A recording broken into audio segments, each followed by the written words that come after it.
Botswana is turning heads across Africa and beyond after dropping what many are already calling one of the most game-changing announcements of the decade. A jaw-dropping $12 billion investment deal with a Qatari giant that is set to transform nearly every corner of its already vibrant economy. For a country that has long been known as Africa's diamond paradise, this moment feels like a deliberate pivot. Botswana is loudly declaring that it is ready to play on an entirely new level, diversifying, innovating, and future-proofing its economy. And really, who saw this coming from such a small nation tucked away in southern Africa? The news broke in Gaborone at a grand ceremony that was as much a showcase of ambition as it was a signing of papers.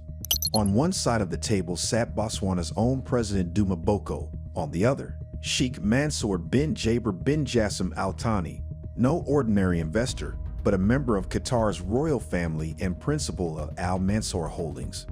High-ranking officials from both nations looked on, and the excitement in the air was impossible to ignore. This wasn't just another development loan or small-scale partnership. It was a full-blown alliance between a wealthy Gulf powerhouse and one of Africa's most stable democracies. Isn't it interesting how the global investment gaze is slowly shifting towards Africa in such bold and visible ways? The partnership, anchored by the Botswana Development Corporation, is being described not as a single project, but as a master plan, an exhaustive $12 billion blueprint that touches almost every sector of Botswana's economy. Let's break it down. First, infrastructure and connectivity are at the very heart of the deal. New airports, upgrades to existing ones, a strengthened Air Botswana, and even fresh international airline partnerships are on the cards. Add to this the construction and management of strategic railway corridors, the Mamabua-Lifalao, Trans-Kalahari, and Moses-Kazungula lines that will connect Botswana to key regional trade routes. Can you imagine the ripple effect this could have? Turning Botswana into not just a diamond hub, but a genuine regional logistics powerhouse. Mining is another big-ticket item, but here's the twist. It's not only about digging minerals out of the ground. The agreement emphasizes building full value chains. That means exploration, processing, refining, and trading in coal, copper, gold, uranium, and manganese. Most intriguing of all is Mansour Holdings' exclusive government-backed role in Botswana's diamond sector, extending from mining to processing to trading. For a nation whose diamonds have long been exported with limited local beneficiation, this could rewrite the country's place in the global gemstone industry. Could Botswana soon be known not only for producing diamonds, but also for refining and trading them at the highest levels of the international market? Energy security is another cornerstone of this partnership.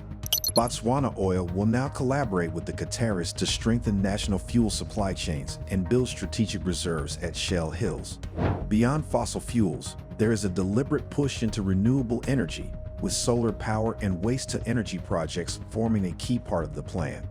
Imagine Botswana, sun-drenched for most of the year, transforming into a regional renewable energy hub. How many African nations have struggled with blackouts and rising fuel costs? And how much of a model could this provide if it works? Then there are the future-focused sectors: cybersecurity, e-governance, and defense. The deal includes creating a national cybersecurity strategy and modernizing Botswana's digital defense systems, while also co-producing defense equipment locally and training Botswana's military personnel. That might sound unusual for such a peaceful nation, but think about it. In a world where digital warfare is just as real as physical conflict, is it not smart for Botswana to future-proof its security now rather than later? Agriculture and tourism also get a healthy slice of the pie. With Botswana's vast landscapes and rich wildlife, tourism is already a jewel in its crown. But the plan here is to scale it up, modernize it, and make it more competitive internationally. On the agricultural side, expect modernization and investment in commercial farming to reduce food imports and create new value chains. Could this be the moment Botswana finally moves from depending on imports to feeding not just itself, but perhaps exporting across southern Africa? Now, who exactly is this Qatari partner making such bold commitments? Mansour Holdings, led by Sheikh Mansour, is no stranger to big money deals. The firm is linked to Qatar's ruling elite and has a track record of investing billions across industries in Europe, the Middle East, and recently in Africa, where it just signed a staggering $19 billion cooperation agreement with Zambia.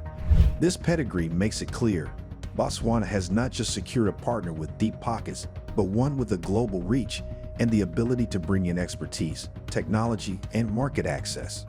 Doesn't that make you wonder if we are witnessing a new chapter in South-South cooperation, where Gulf wealth is increasingly tied to African growth? But why does Botswana need this deal in the first place, given that it's already one of Africa's richest countries per capita? The truth is simple: diamonds, while dazzling, are not forever. They currently make up over 80% of export earnings, and with global diamond revenues plateauing, Botswana knows it must diversify or risk future stagnation. This deal gives the country a launchpad to expand into multiple sectors, create thousands of jobs, modernize its infrastructure, and train a new generation of skilled workers. Botswana is already a success story in Africa, but could this be the push that catapults it into a Singapore-style economic miracle? From Qatar's perspective, the logic is clear. As a nation with immense financial reserves but limited land, Qatar has been on a global investment spree, buying into critical infrastructure, energy, and resource assets around the world. Investing in Botswana not only secures it a foothold in Africa's mineral and energy future, but also strengthens diplomatic and economic ties with a politically stable and resource-rich partner. Isn't it striking how Africa is increasingly being seen not as a continent to extract from, but as a strategic partner to build with? From Botswana's perspective, this is about more than just the money. It's about positioning the nation as a continental leader in innovation, diversification, and sustainable growth. It's about showing the world that Africa can cut bold deals on its own terms and attract the kind of partnerships that build entire industries rather than just extract resources. What does this mean for the rest of Africa? That is perhaps the most exciting part of the story. If Botswana can sign a $12 billion deal that cuts across 14 different sectors, why should Nigeria, Ghana, Kenya, or Senegal pursue similar transformative partnerships? Instead of waiting for the usual Western loans and conditional aid, Africa has the power to attract global capital that actually builds lasting industries and infrastructure. Shouldn't this be the wake-up call for African leaders everywhere that the continent is not only open for business, but capable of demanding visionary, game-changing deals? In the end, Botswana's $12 billion pact with Mansour Holdings is more than a deal. It is a statement. It is a declaration that Africa's future does not need to be locked in dependency, but can be reshaped by bold partnerships that diversify economies, create jobs, and prepare nations for a rapidly changing world. The question now is, who will be the next African country to follow Botswana's lead and secure its own transformational deal? Because one thing is certain, the world is watching and Africa's time is now. Your perspective matters. What do you make of Botswana and Qatar's $12 billion investment deal? Share your thoughts and insights in the comments section below. If you like this video, be sure to subscribe to the New Africa channel and turn on the notification bell so you don't miss any of our informative future videos. Stay informed, stay engaged, and thank you for watching.